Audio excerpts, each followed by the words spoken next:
What's up guys, as you can tell by the thumbnail, we are getting rid of these finally, these stock wheels.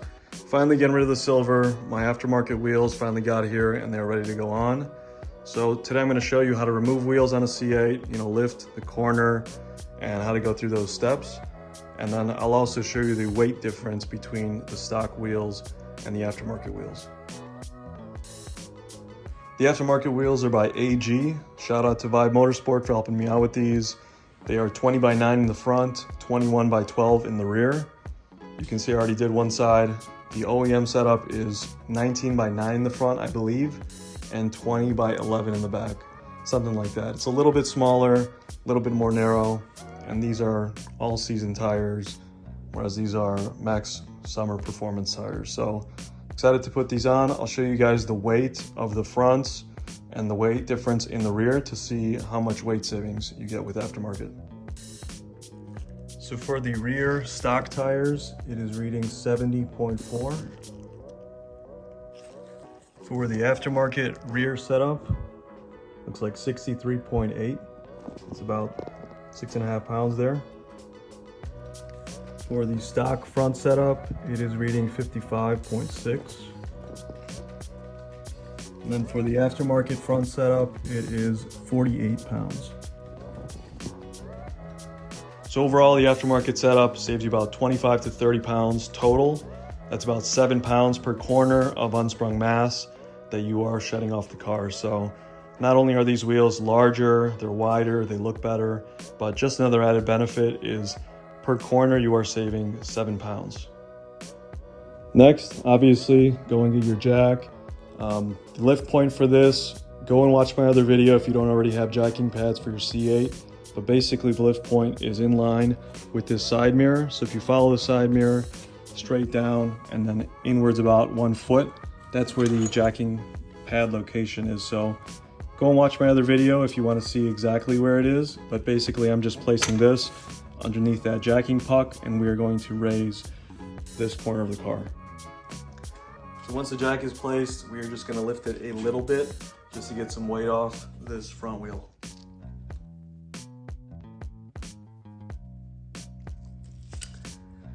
So get your breaker bar. I use an extension as well, so I'm not too close to the paint.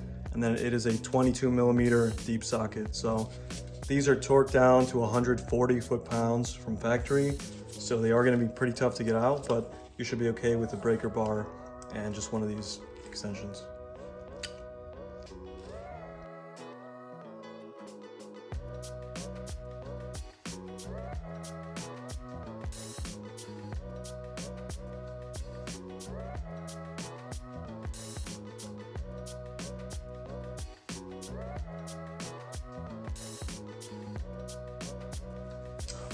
So what I like to do is leave the top lug nut on the wheel, until you take all the other ones off.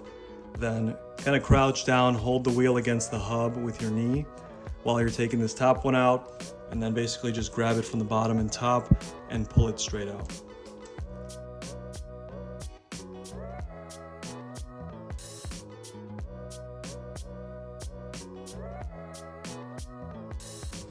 So once you have it on, press it against the hub. Make sure it is hub centric, so everything is pressed firmly against the hub. Take the new lug nut deep socket, and I just start with top and bottom.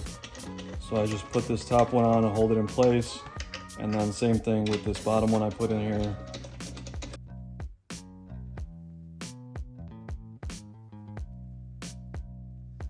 Next, take a wrench with the new socket. This is a 19 millimeter for these 19 millimeter lug nuts. And just go ahead and hold one of the spokes and just tighten it down as much as you can while it's in the air, just to start.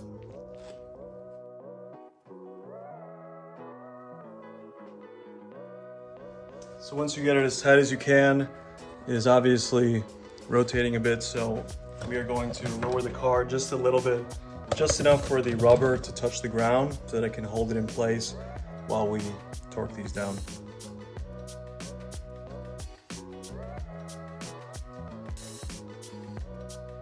So after you tighten them down, get your torque wrench, just like this, same attachment.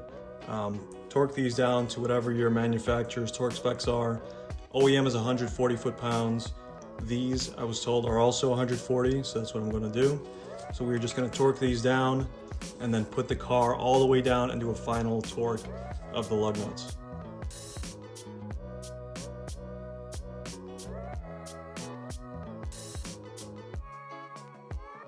So that is it for the fronts. They look really good. The offset is way better, as you can see. Pretty flush. So yeah, that's about it for the fronts. We are gonna move on to do the rears now. The jack point in the rear, it's kind of like right here in the end, again, like a foot underneath. So go watch my other video called Jacking Pads Install. That'll show you guys exactly where it is. But basically I'm just placing the jack onto this jacking pad and we're gonna lift this corner of the car.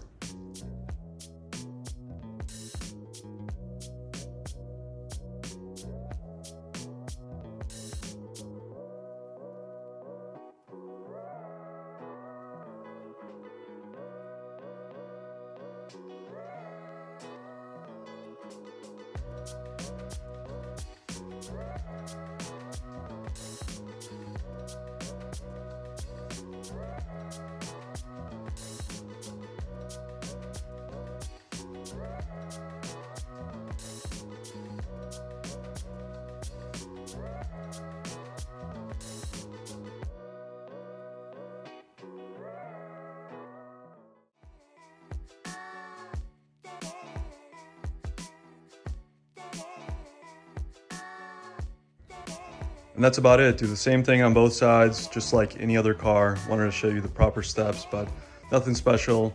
I'll show you a before and after now of the stock setup versus aftermarket. Just keep in mind the car was lowered 1 inch, so there's a little bit of difference there, but I'll show you that video now, and if you have any questions or need any help, just put them in the comments and I'll help you out.